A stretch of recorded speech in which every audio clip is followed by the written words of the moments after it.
You might notice there are two new forms in this GBVIMS Plus digital case file. That's the psychosocial functionality scale and the felt stigma scale.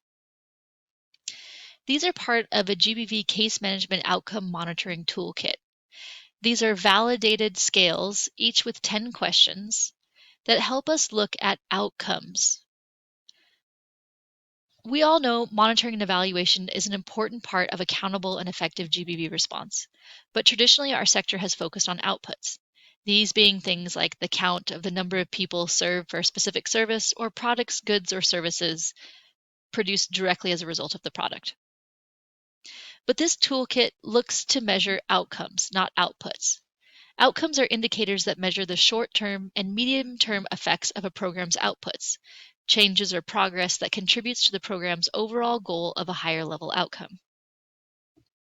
In this case, we're looking at two things: psychosocial well-being and a reduction in feelings of stigma.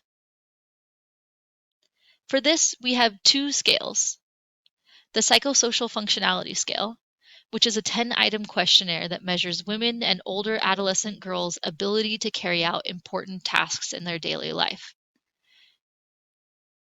And we also have the felt stigma scale. This is a 10-item questionnaire that measures women and older adolescent girls' both perceived and internalized experiences of stigma. For each of these scales, there are 10 questions that have 5 different responses for each of these. You can see the drop-down options here. These forms are optional to use in the system.